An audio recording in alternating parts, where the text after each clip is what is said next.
When Allied forces landed in Italy in September of 1943, there was hope that the so-called soft underbelly of Fortress Europe would fall quickly and hasten the end of the war. But as historian Geoffrey Best noted, the Italian government proved soft enough, but the Italian terrain, not at all. Fighting would continue in Italy through the end of the war. But the Italian campaign largely faded from popular memory in the face of the dramatic fighting in France after D-Day, but still the Italian campaign was an important part of the Allied strategy, and it had its share of heroes.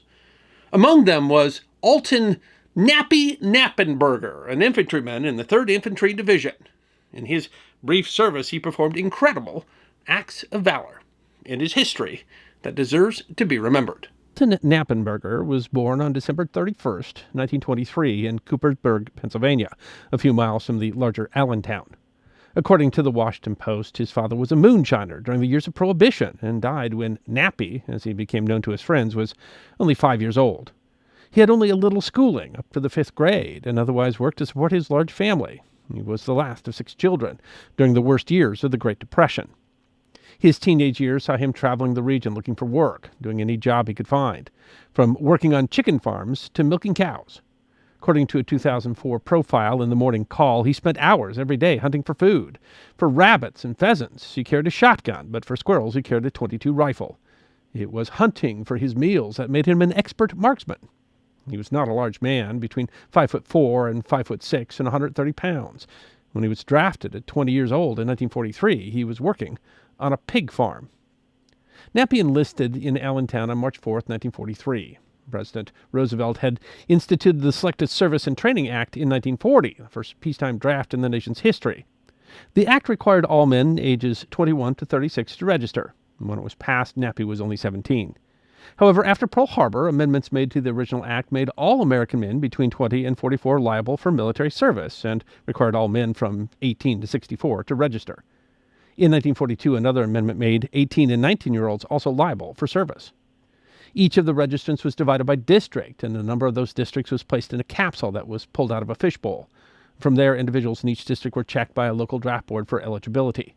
Allowances were made for those pursuing education, for physical disability, and for men who worked in an important industry, as well as conscientious objectors.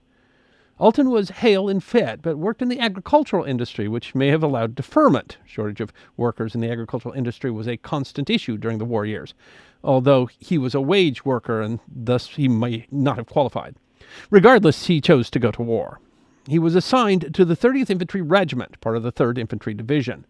The 3rd Division had gained fame in World War I at the Second Battle of the Marne, where its steadfast defense earned the division the nickname Rock of the Marne. The 3rd was among the first divisions called up for combat in World War II and landed in North Africa during Operation Torch on November 8, 1942. They participated in a second landing on Sicily in July of 1943 and then participated in the fighting that took the Allied forces to the prepared defenses of the German Winter Line. There, the division fought until it was relieved by the 36th Division. The 3rd Infantry Division's rest was brief and became one of the core pieces of a daring operation meant to force the collapse of German defenses in Italy. Operation Shingle. By landing on beaches at Anzio and Nettuno, the goal was to draw defenses from the Winter Line so Allied forces could break through German defenses. Planners believed that Albert Kesselring, who commanded German Army Group C, lacked the resources to defend the beaches and maintain the defensive line across the Italian peninsula. Before the landing at Anzio, Private First Class Alton Knappenberger joined his unit as an infantryman in the 1st Platoon of Company C of the 15th Battalion of the 30th Infantry. To the shock of the Allies, as they unloaded from landing boats, the initial landings were essentially unopposed, and 36,000 soldiers were landed on the first day, January 22nd. On the first day, the 3rd Division had penetrated 3 miles inland. Major General John Lucas was in charge of the landing, but he had doubts about the operation and waited for reinforcements before finally initiating advance on January 30th. The initial advance by the 3rd Division had failed to capture the town of Cisterna.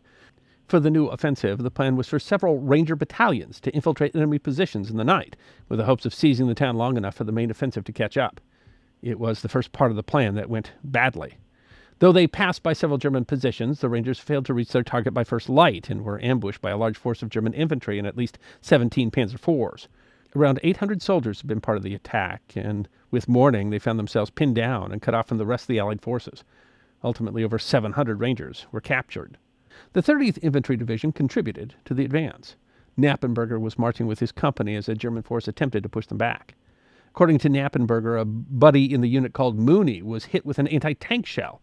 More men were killed under heavy fire as they marched doggedly towards Cisterna, only 30 miles away from Rome itself. Approaching the town on February 1st, Knappenberger's company was pinned down by fire. Face down on the rough, snow-dusted ground, Knappenberger abandoned his M1 rifle in favor of a Browning automatic rifle, dropped by a soldier killed 10 feet away. In general, a squad of 12 men would have only a single BAR gunner. With little cover, the Germans continued to advance, and C Company was devastated. Already most of their sergeants were dead, and higher officers hadn't come this far forward. Eyeing a 10-foot rise, Knappenberger got up and zigzagged across open ground, already littered with dead and dirt knocked up by bullets.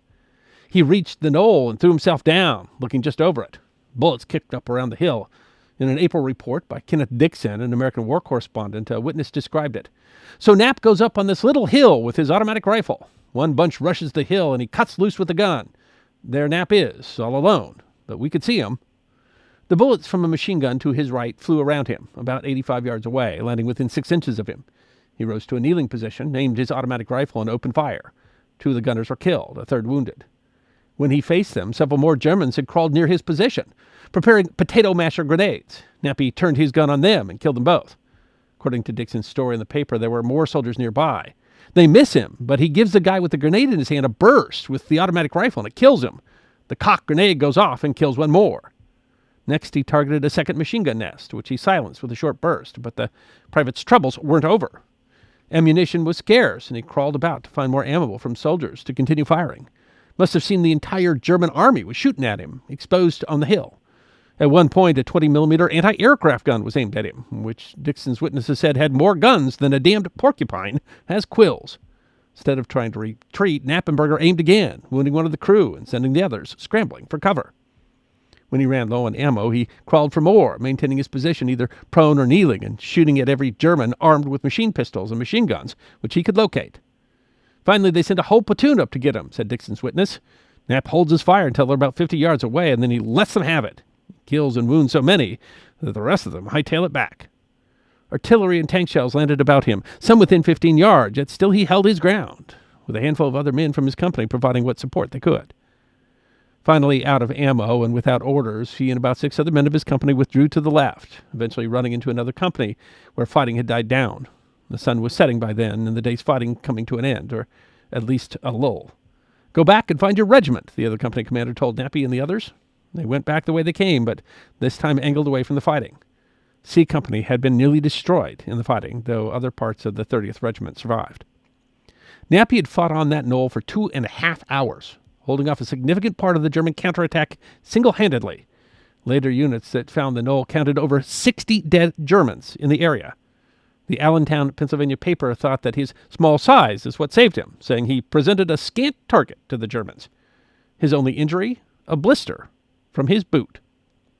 Dixon reported about a meeting in April where several men were decorated. While Knappenberger wasn't officially decorated at the time, he was recognized and the details of his heroism recounted.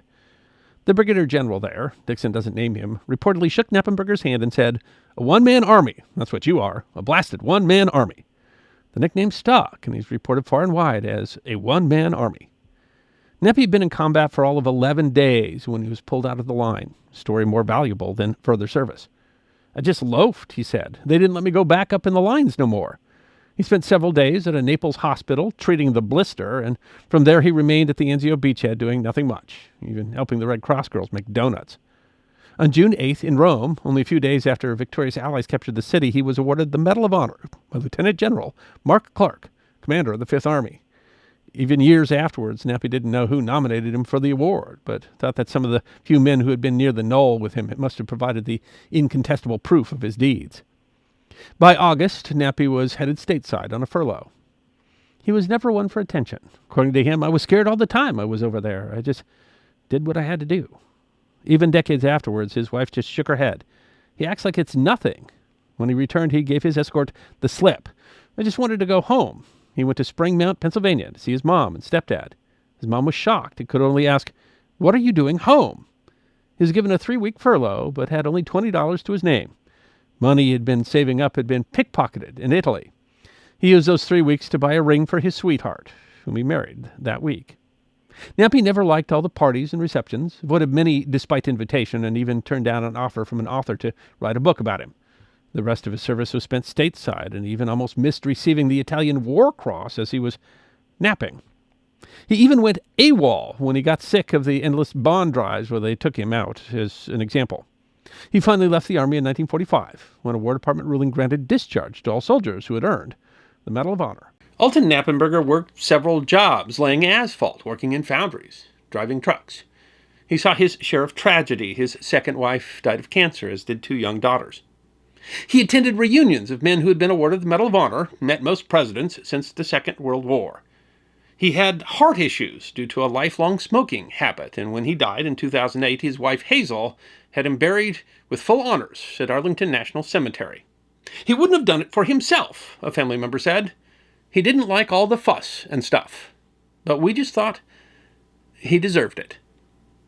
It might surprise you to know that as of July 2022, there are no longer any surviving recipients of the Medal of Honor from the Second World War. All 473 have passed. Each one had a story that deserves to be remembered. The Allied landings on the beaches of Normandy in June of 1944 were a seminal event. The images of soldiers storming the beaches and the stories of the desperate fighting occupied the Western press then and, well, even up to today. But the landings were just the beginning of a grueling campaign to retake France and assault Germany itself. And in the summer of 1944, the U.S. 3rd Armored Division was in the front of much of that fighting. And for much of that time in the very front was Staff Sergeant Lafayette Poole and the crew of the M4 medium tank in the mood. It is history that deserves to be remembered. The U.S. 3rd Armored Division was activated April 15, 1941, at Camp Beauregard, Louisiana. 600 officers and 3,000 enlisted men of Brigadier General George Patton's 2nd Armored Division were transferred to create the core of the new division. 3rd Armored Division veterans Frank Woolner and Murray Fowler said of Camp Beauregard in their 1945 book Spearhead in the West, 1941 to 1945, the 3rd Armored Division. It was hot and dusty, well populated by insects, and subject to a quickly changing climate of sunshine and showers. Truly, Beauregard was the original of that spot where a man could walk in the mud and have dust blowing in his eyes. Driving where, on a perfectly dry day, vehicles were known to sink hub-deep in the spongy soil of unit motor parks, the 3rd began training with just 20 M2 Mae West light tanks, so named because the twin turrets, one containing a 50 caliber and the other a 30 caliber machine gun, reminded tankers of the famous assets of actress Mae West. The public relations officer coined the nickname for the division, the Bayou Blitz. In June, as nearby Camp Polk was completed, the division moved. Woolner and Fowler dryly stated, "The light tanks proceeded to the new area under their own power, a miraculous achievement."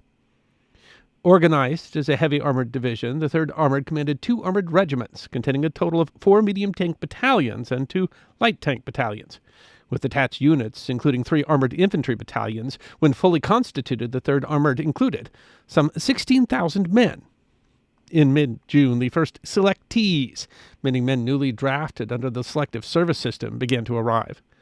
Among them was 21-year-old Lafayette Green Poole of Odom, Texas. He had tried to sign up for the Navy with his twin brother in 1937, but was refused due to an eye injury he'd received as a child. Poole was a successful amateur boxer, had been studying engineering at Texas College of Arts and Industries at Kingsville, Texas.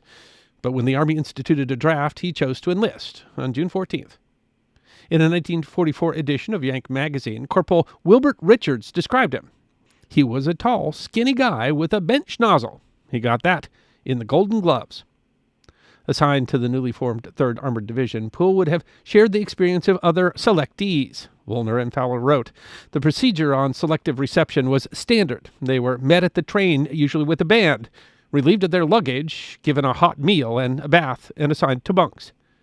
Basic training, 13 weeks of it, was the order of the day. New recruits to the armored force found that hitting a target was no miracle and that road marches became easier with practice. There was plenty of the latter.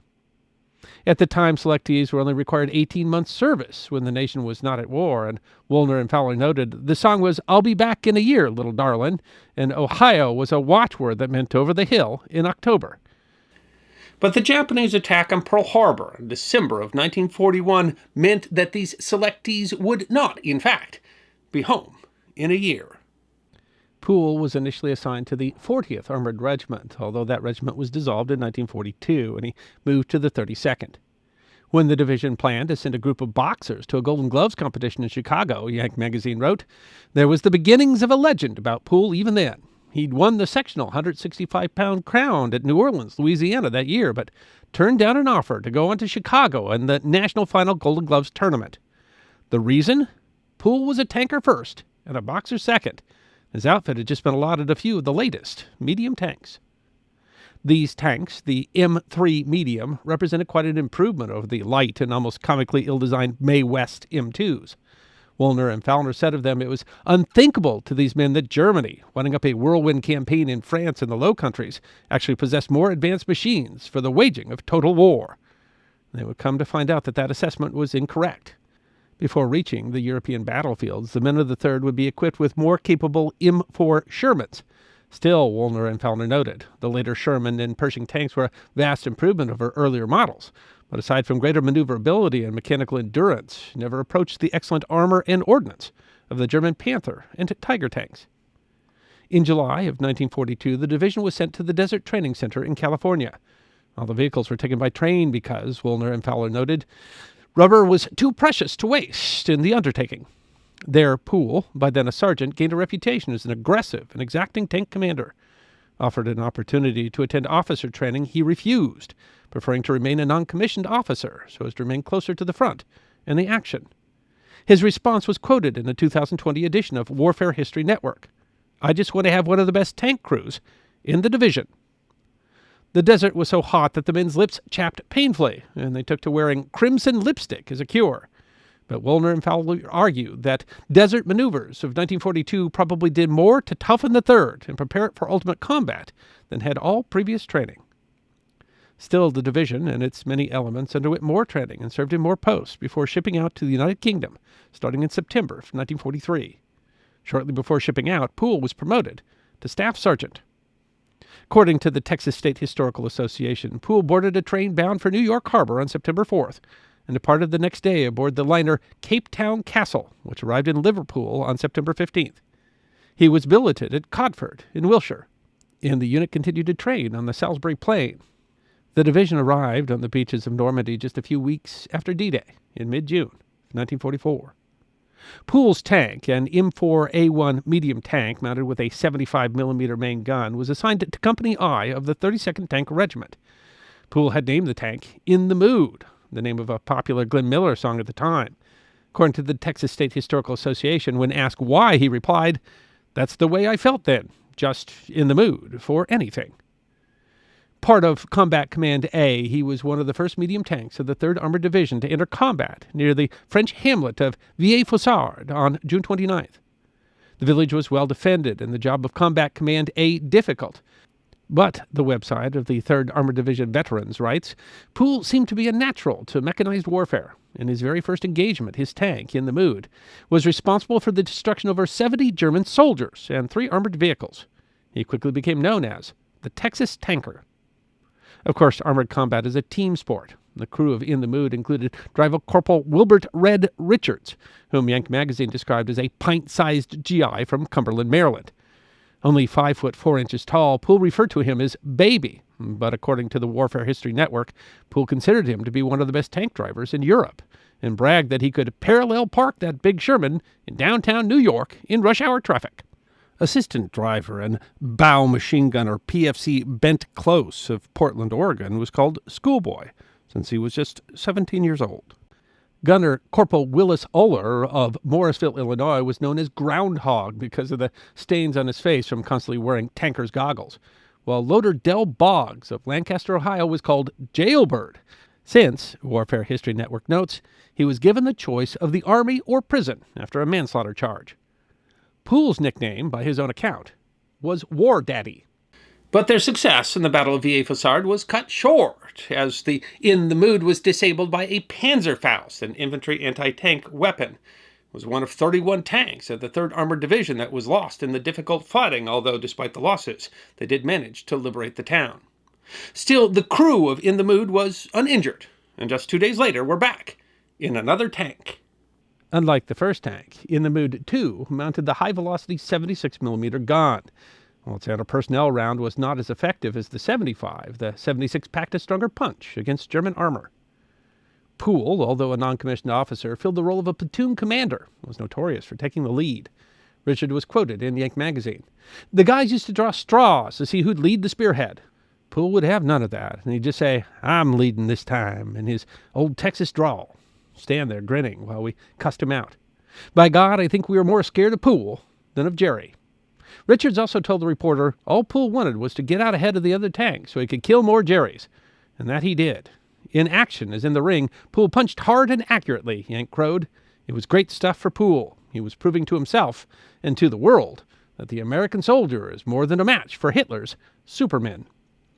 As the 3rd Armored Division took the lead, some argued that they were the first to break out of the bocage country, although some dispute that. A reporter from the Chicago Tribune gave them a new nickname, the Spearhead Division. Wooler and Fowler wrote, the officers and GIs who didn't look like heroes, but who were heroes all the same. They were lean and tired, hard as spring steel, red-eyed from the swirling dust, their faces lined and stubbled with whiskers. No time to clean up, no time to do anything but fight and go forward. The men of the Spearhead had a job to do, and they did that job well. But if the 3rd Armored Division was the spearhead, Lafayette, Poole, and the crew of In the Mood were the tip of that spear. Yank magazine noted that Poole thought that he could beat the Wehrmacht, gun to gun, and man for man. If the German armor was superior, Poole and the crew of In the Mood didn't acknowledge that. Outside the village of Colombier, a German Panther rolled directly in front of the tank. The startled German gunner fired twice, but missed both times. Aller's aim was true, where History Network writes, a single round penetrating the turret and detonating ammunition inside. The Panther's turret blew completely off in a burst of flame and smoke. But the fight wasn't over. The website of the Association of 3rd Armored Veterans writes, as it turned out, they had driven into a veritable armored hornet's nest. Remnants of the 2nd Panzer Division were reconnoitering the area. Firing began at once, and the enemy seemed to come from everywhere. Colonel Richardson, commander of the 32nd Regiment, could hear the orders and the swearing from the crews as they frantically tried to adjust to the unforeseen encounters. By dark, it was all over. Poole and In the Mood had taken out 2 enemy tanks and at least 2 armored cars. Dismounted German crews were fed lead for a late supper by machine gunner Close. Richard said of Poole, he used to sit up there in the turret. You could just tell Poole anywhere by the way he sat up there, more out than in. He rode that tank like a Texas bronc. Well, he used to sit up there and give us orders through the intercom phone just as cool and calm as though the big show were a maneuver. Yank writes that Richards recalled a night when the Spearhead had driven deep into German lines from Origny in France. It had become quite dark when the order finally came to halt. Poole opened his mouth to say, "Driver, halt," but found himself looking at a big Jerry dual-purpose AA gun in the gloom ahead. He said, "Gunner, fire!" and Aller, with his eye perpetually pressed into the sight, squarely holed the enemy weapon before its crew could recognize the American tank. In the Mood 2 lasted until August 17th, when an Allied P-38 aircraft mistook the tank for German armor. Knocked out by friendly fire, the crew again was unharmed and christened In the Mood 3. They continued racking up kills. Warfare History Notes writes that outside Namur in Belgium, Poole and his men destroyed 16 enemy vehicles in one day, including half-tracks, assault guns, and several self-propelled anti-tank guns. Yank magazine writes that outside the town of Dizon, near Liège, after finding and destroying 6 armored infantry vehicles, Poole discovered that the head of his column had been fired upon by a German Panther tank. Hurriedly, he gave orders to his driver to regain the column.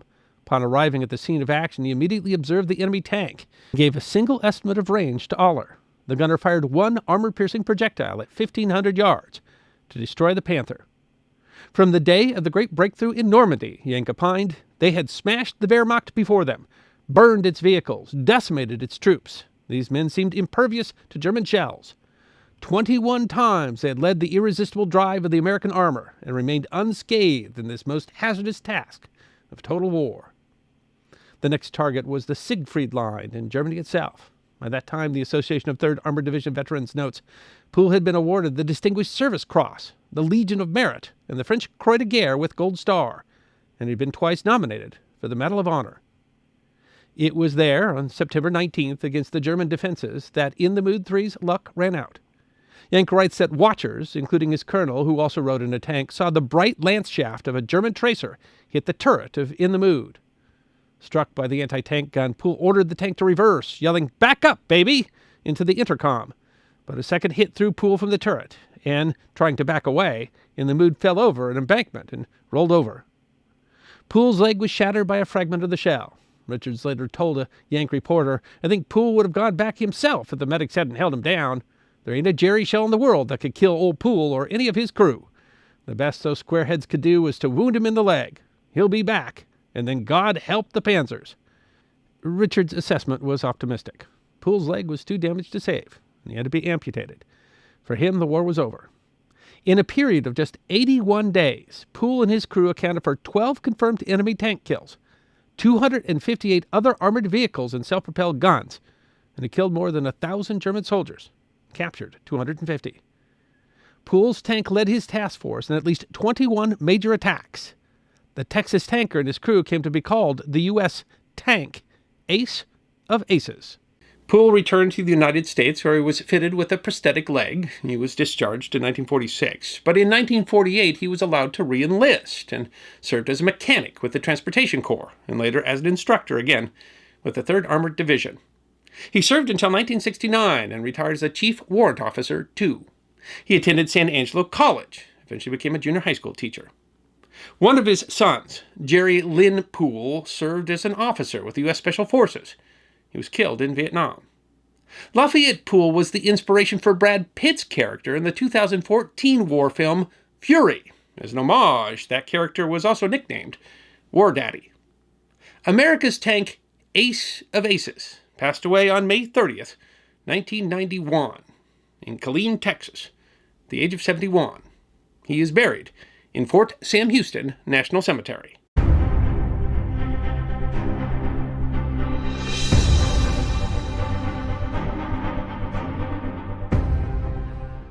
It always feels ironic to tell a story of war that occurred on November 11th, because after all, at least at one point, November 11th was thought to be the end of the war, to end all wars.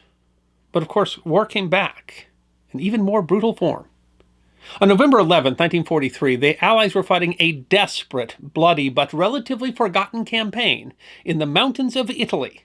It is history that deserves to be remembered. Floyd Lindstrom had what might be described as a difficult early life. Growing up in a home for the poor in Colorado Springs, Colorado, he never met his father. A superintendent at the home described it as a place where children learn to help one another. They look out for the other fellow.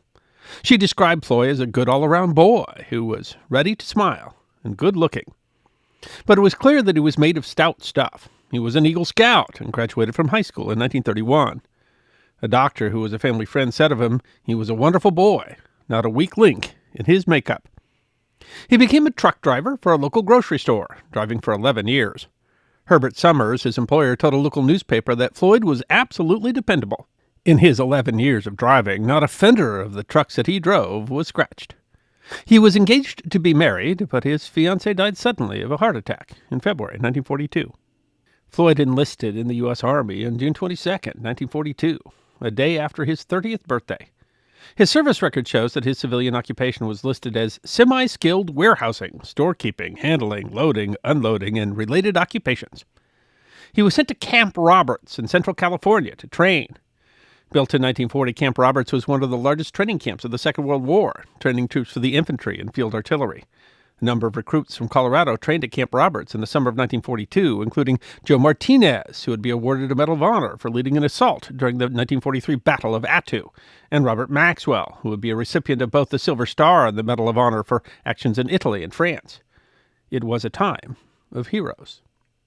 Lindstrom was assigned to Company H of the 2nd Battalion of the 7th Infantry Regiment, part of the U.S. 3rd Infantry Division. Trained as a machine gunner on the M1919 Browning 30 caliber medium machine gun, part of the company weapons section. In being assigned to the 7th Infantry Regiment, Lindstrom was certain to be thrown into the fight. The 7th Infantry Regiment has participated in more campaigns than any other regiment of the U.S. Army. In fact, the regimental nickname, the Cotton Balers, references the regiment's participation in the 1815 Battle of New Orleans. In a 2010 documentary about the regiment called American Courage, American Carnage, military historian John C. McManus describes the 3rd Infantry Division as the kind of division that got results, and so it was the kind of division that generals consistently threw into the most difficult situations and the most intense combat and the most amphibious invasions. Noting that the 3rd Infantry Division took the most casualties of any U.S. infantry division of the Second World War, he says, I would argue that within the 3rd Division, the 7th Infantry Regiment was often the go-to regiment that always seemed to take the lead, that always seemed to get the, quote, honor of leading the way into the most difficult situations. The 7th had been among the lead units in Operation Torch, the invasion of French Morocco in November 1942, although Lindstrom did not join the regiment until after the invasion. In occupation duties in Morocco, the division came under the command of Major General Lucien Truscott, who, McManus says, believed that training needed to be intense. The Mid did so much marching that it became known as the Truscott Trot. The training would have been difficult for any soldier, but possibly more so for Lindstrom, somewhat older than the average soldier. McManus explains this was a young man's game. If you were over 30, it was tough to keep up, especially in the heat in North Africa. But Truscott's intense training was for a reason. The general knew what was coming next for the men of the 3rd Infantry Division and the 7th Infantry Regiment. Truscott was training them for amphibious invasion. The first of those would come in July with the Allied invasion of Sicily. Lindstrom and the 7th faced intense fighting in the capture of the city of Agrigento.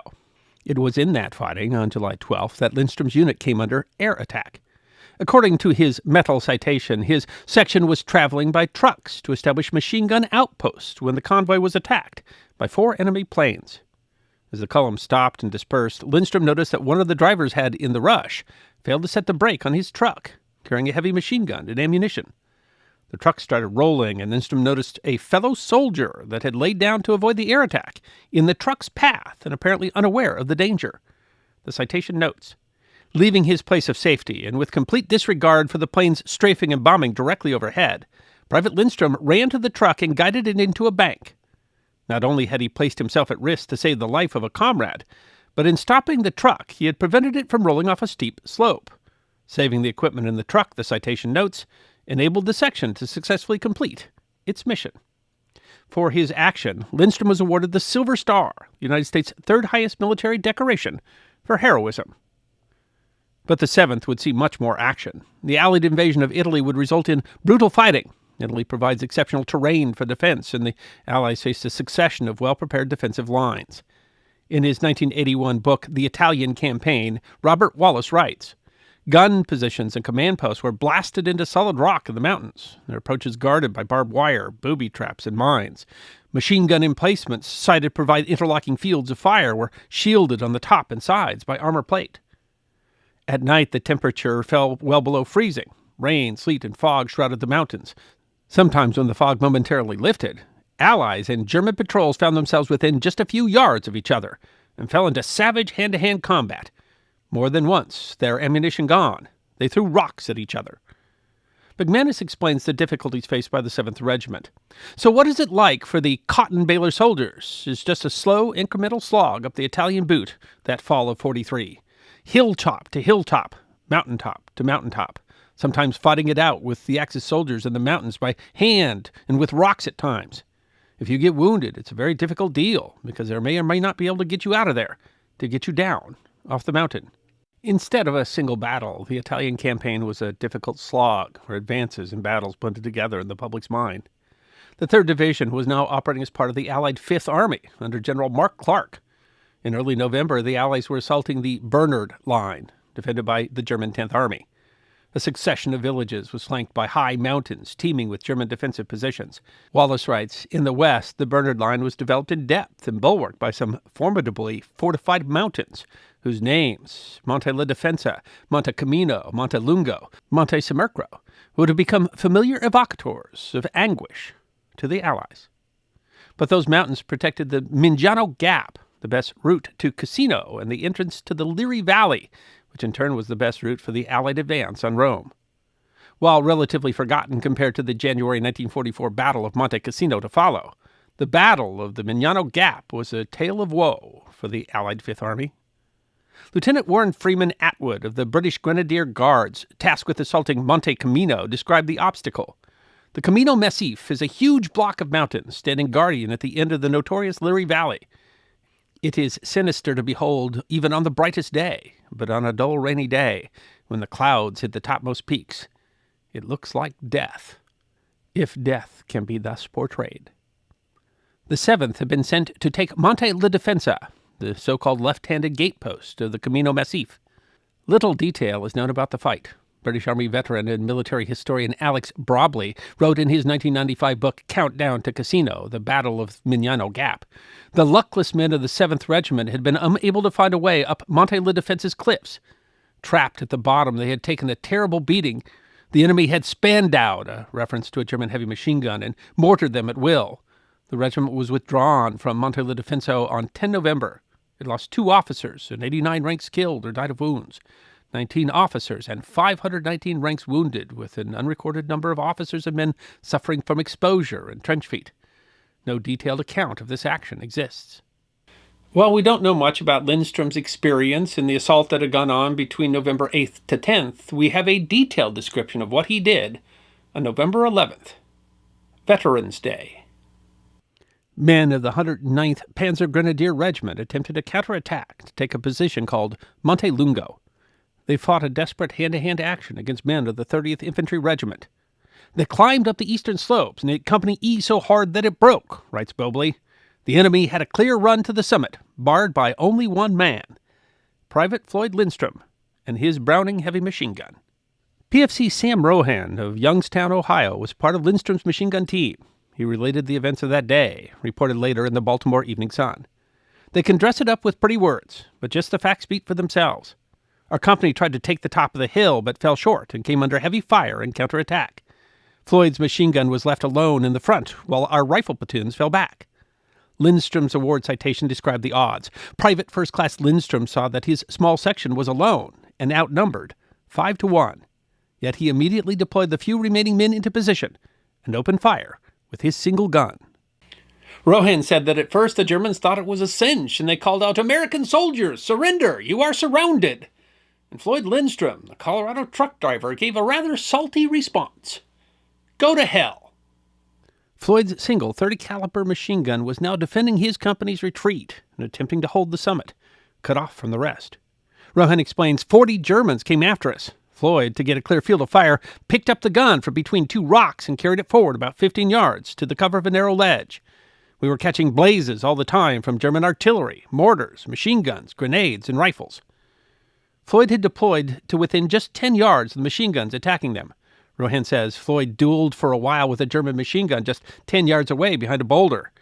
But apparently, Lindstrom couldn't get to the gun crew because of the boulder, and Rohan said, the first chance he got, he jumped up and charged the Kraut position.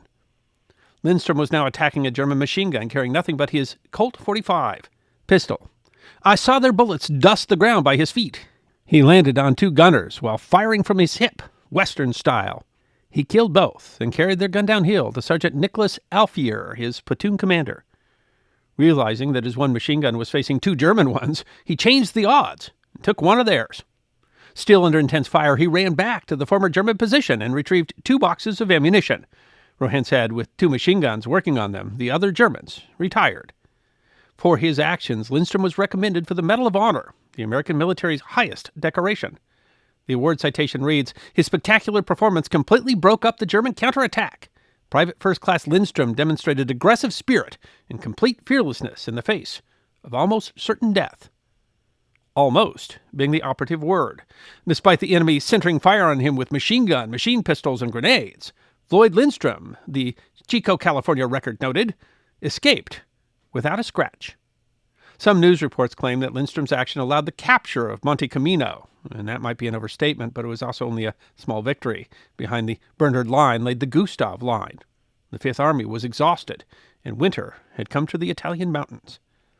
Lindstrom's award was approved on April 20th, 1944, and awarded to his mother, Anna Lindstrom, by Major General Terry Allen, commander of the 104th Division, in Colorado Springs on April 27th.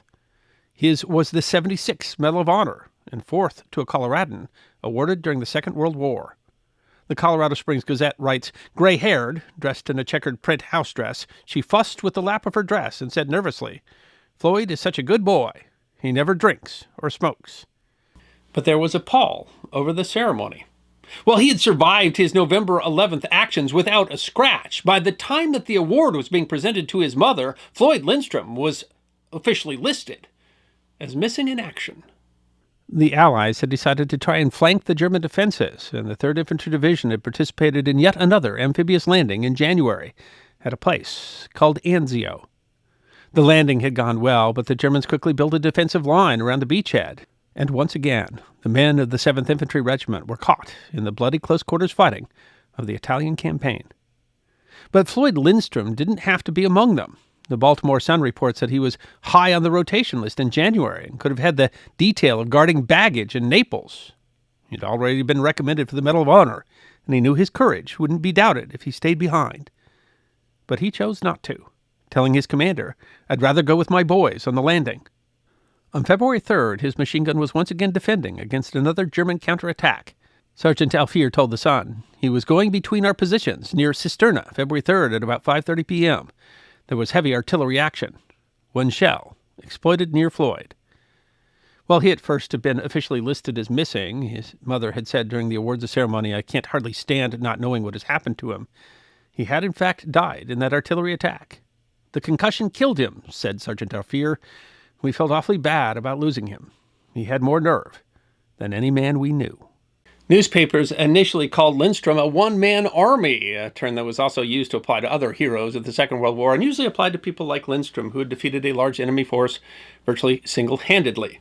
The Army officially changed his status from missing in action to killed in action on June 6th, which was, coincidentally, the date of the D-Day landings that shifted the public's attention away from the still bloody battles that were being fought in Italy.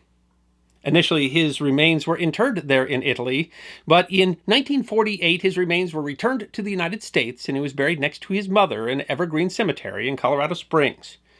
There is a road, Lindstrom Drive, that is named after him in Colorado Springs.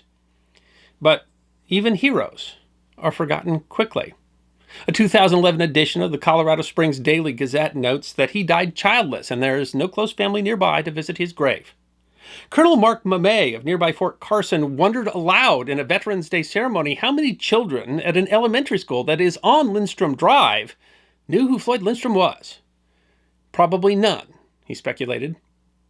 But in 2014, a Department of Veteran Affairs clinic in Colorado Springs was named in his honor. Keith Lemie, an Army veteran who had spurred the movement to have the center named after him, said, "I'm just so glad that they honored him." They pulled his name from the dustbin. I hope you enjoyed this episode of The History Guy. Check out our community on thehistoryguyguild.locals.com, our webpage at thehistoryguy.com, and our merchandise at teespring.com, or book a special message from The History Guy on Cameo. And if you'd like more episodes on Forgotten History, all you have to do is subscribe.